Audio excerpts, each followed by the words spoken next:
큰 돈을 벌었지만 여전히 아끼며 사는 인생. 해티 그린. 해티 그린은 한때 미국에서 가장 부유한 여자였다. 숨을 거둘 때 그녀는 최소 1,300만 파운드에서 2,000만 파운드에 이를 수도 있었다. 하지만 집에서 일하는 대부분의 파출부조차도 그녀가 입는 옷보다 더 좋은 옷을 입었고 저녁도 더 훌륭한 것을 먹었으며 잠도 더 나은 침대에서 잤다. 그녀의 수입은 분당 1파운드, 시간당 60파운드였지만 조간신문을 1페니에 사서 읽고 그것을 되팔기까지 했다. 추운 겨울날이면 그녀는 체온을 유지하려고 신문지를 자주 몸에 둘렀다. 그녀는 두 곳의 철도를 완전히 사들였고 미국 거의 모든 철도의 채권을 소유했다. 하지만 기차 여행을 떠날 때는 절대 사치스러운 침대차에 타지 않고 밤새 일반 객차에 앉아서 갔다. 한 번은 저녁 파티를 하려고 하니 보스턴의 파커 하우스 호텔에서 보자고 친구들에게 전했다. 모두가 대단한 행사가 될 것으로 여겨 여자들은 야회용 겉옷을 입고 나타났고 남자들도 야회복을 입었다. 하지만 손님들이 도착하자 해티는 그들을 데리고 호텔에서 나가더니 한참을 걸어 싸구려 식당으로 데려가 싸구려 식사를 대접했다. 때로 보스턴에 있을 때 그녀는 파이 골목이라 불리는 지역의 한 식당에서 끼니를 해결하곤 했다.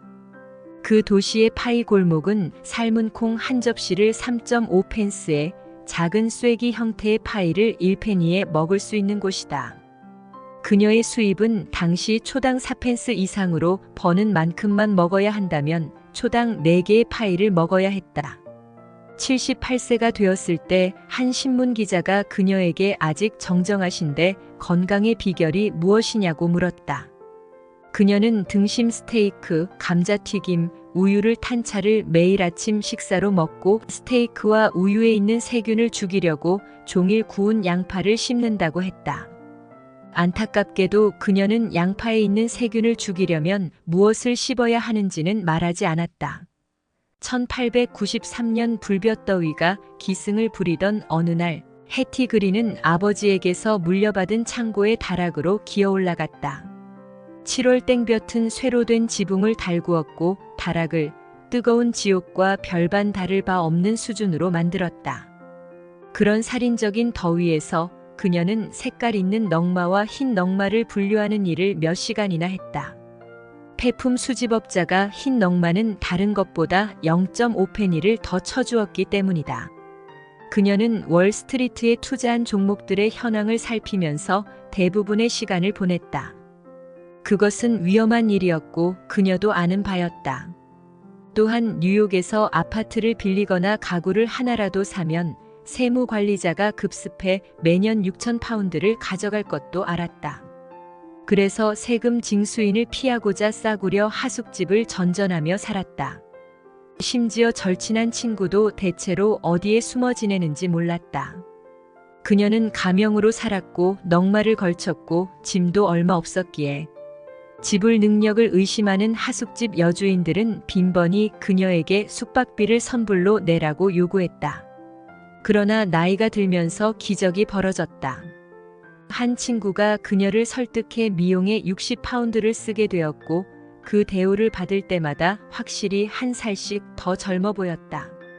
어떤 사기꾼이 자기 서명을 위조해 수표를 발행할 것이 걱정되었던 그녀는 절대 필요한 상황이 아니면 서명하지 않았다. 그녀는 편지로 받은 봉투를 모두 모았고 답장은 이 빈 봉투 뒷면에 작성했다. 이렇게 하니 그녀는 서명해야 할 필요가 없었다. 내 친구인 보이든 스팍스는 돈을 사랑한 여인 해티 그린이라고 하는 전기의 공저자다. 그는 해티 그린이 뉴욕의 케미컬 내셔널 은행에 막대한 금액을 예금했고 적어도 그 은행이라면 자기 집에 있는 것처럼 편히 여긴다고 내게 말했다. 그녀는 은행에 여행 가방을 맡겼고 은행 금고에는 오래된 옷과 먼지투성이 덧신을 놔두었다. 그녀는 은행으로 낡은 마차를 가져와 바퀴를 떼어내고 마차 틀만 은행 2층에 보관했다. 또 아파트에서 사는 것을 포기했을 때에는 가구를 은행 창고에 보관했다. 그럼에도 불구하고 그녀는 많은 측면에서 상냥한 마음씨를 지녔다. 예를 들어 은행에 한 늙은 수의가 있었는데 그는 창문을 닫고 심부름을 했으며 불황자 같은 모습을 하고 있었다. 어느 날 은행은 그를 해고했고 해티 그린은 무척 안쓰러운 마음이 들어 거의 한 주 동안 여기저기 알아보고 그가 다른 일을 얻도록 해주었다. 그녀는 중풍으로 81세에 사망했는데 중병을 앓던 그녀를 돌보던 간호사들은 흰 유니폼을 착용하는 것이 허락되지 않았다. 그들은 외출할 때 입는 평범한 옷을 입었다.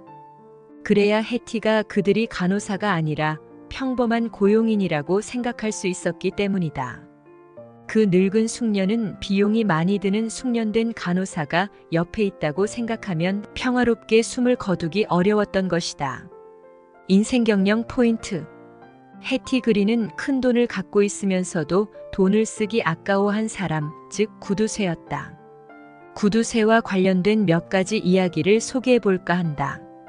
중국 선교사 마테오 리치는 북경의 한 부자가 매일 주판을 가지고 그날의 수입과 지출을 파악하는 일을 인생 최고의 즐거움으로 삼는 것을 보고 인생에는 돈이 아닌 다른 즐거움도 있다면서 주판을 잠시 내려놓고 천주를 모셔보라고 했다. 그 부자는 그렇게 하겠다면서 석 달간 주판을 멀리했으나 곧 다시 주판을 잡으면서 마테오 리치에게 말했다. 세상에 이 주판으로 그날의 수입을 따져보는 일만큼 재미있는 일은 없습니다. 한편 구두쇠를 단편적으로 보여주는 또 다른 이야기도 있다. 부산에 사는 어떤 부자 구두쇠가 서울에 왔다가 중병에 걸려서 언제 죽을지 모른다는 의사의 진단을 받았다. 구두쇠는 죽더라도 고향인 부산에 가서 죽겠다며 귀양채비를 서둘러 서울역에 가서 기차표를 샀다. 그런데 그 기차표의 종착역은 부산이 아니라 대전이었다.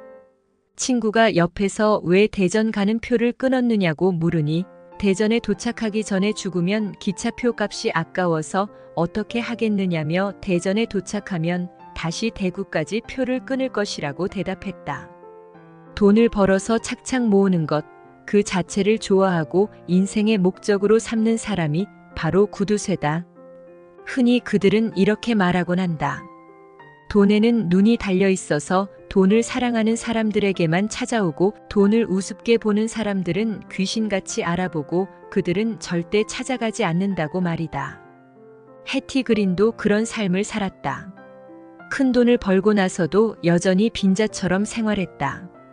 1페니에 사서 한 번 읽은 조간신문을 되팔기도 했고 0.5페니를 더 쳐준다는 말에 폐품을 분류하는 고된 노동도 마다하지 않았다.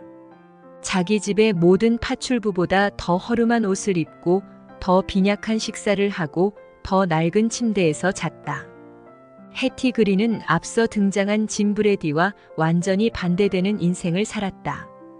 당신은 돈에 대해 어떤 철학을 가지고 있는가? 해티 그린처럼 살고 싶은가? 짐 브레디처럼 살고 싶은가?